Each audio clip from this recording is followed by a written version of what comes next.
Hey everyone, my name is Matt. Welcome to my shop. Today is June 9th and this is my weekly shop update. So the last few days have been pretty crazy for me. My video about building the dovetail T-chest was featured on the weekly woodworking wrap-up review by David Picciuto, the Drunken Woodworker. That was awesome. That was just awesome. It was just such a good feeling to be on that, to be in his wrap-up, because I've been watching that show since he started back in January. That's about the same time that I started doing this. And I thought, wow, this is awesome. There's so many great videos out there that most of them I had seen already, because I do watch a lot of woodworking videos on YouTube. But it was always nice to see that he just still find things that I've never seen before. And it was a great way for me to find new content. So it was awesome just to be one of those people out there making videos that he recognizes someone worth taking a look at. So I really appreciate that from him. I'm wearing his shirt today. David finally ordered smalls, so I was actually able to finally order a t-shirt that I could actually wear. Thanks to my buddy David, and David, if you're watching this, you're not my buddy. I know we haven't met, we've never actually spoken, but I don't care. I'm going to call you my buddy now, from now on. That's it. So welcome to all my new subscribers. It's just been crazy, all the feedback, and now just the influx of people to my channel has been. I think last week before David's video went up, I had 140 subscribers, and now I'm over 500. So that 140 subscriber base took me 6 months to build up, and then overnight it had doubled actually, and it's slowly been growing ever since. So if you're just like me, you're just like, oh, I'm in my shop, I want to share what I'm doing, I have a video camera, start taking some video. It's awesome. It's a great experience. It's a lot of fun. I really enjoy all the feedback I get from everybody. I think that's what makes it worthwhile.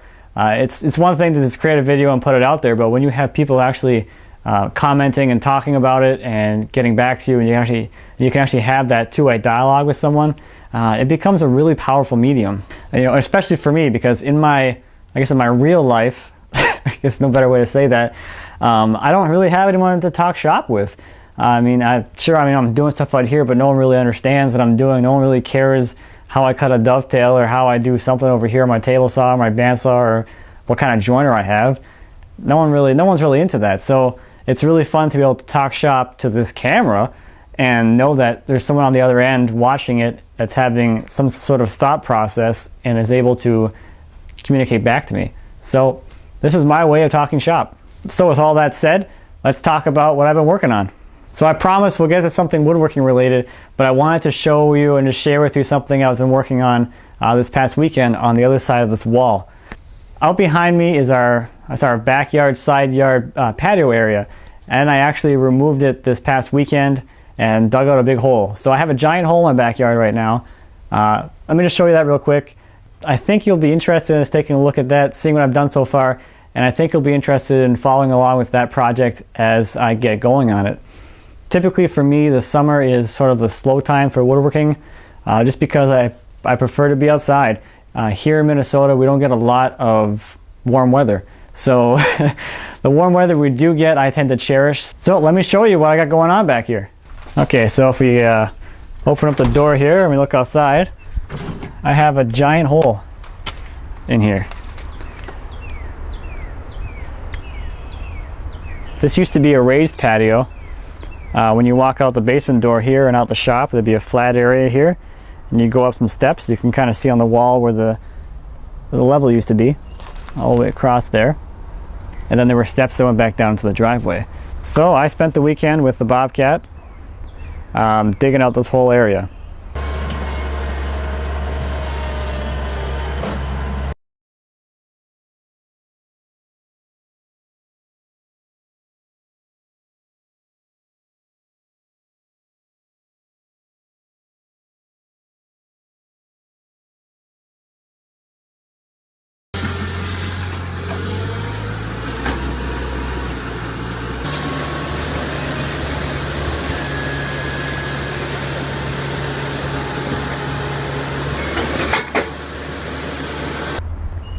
But that's my big hole in the ground, and this will be my summer project.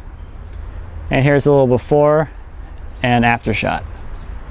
So this past week, as I said, didn't spend a whole lot of time here in the shop, but the time I did spend, I spent working on my secretary a little bit. let me move the camera around and we'll take a look and I'll show you what I got done. So I did a few things this week. The main thing you can probably notice is I have all the drawer fronts cut out and installed in their openings. That was a little challenging because these drawer fronts here on both the left and right side of the gallery, they don't have square ends. So if I pull out one of these pieces, you can see that they're actually cut on an angle.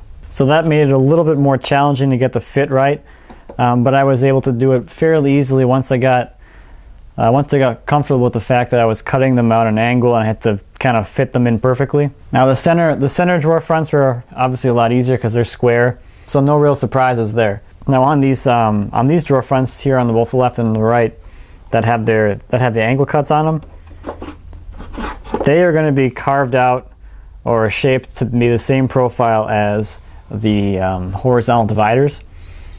So I kind of drew on this one here. You can kind of see the profile I'm going to have to cut out. There's the profile.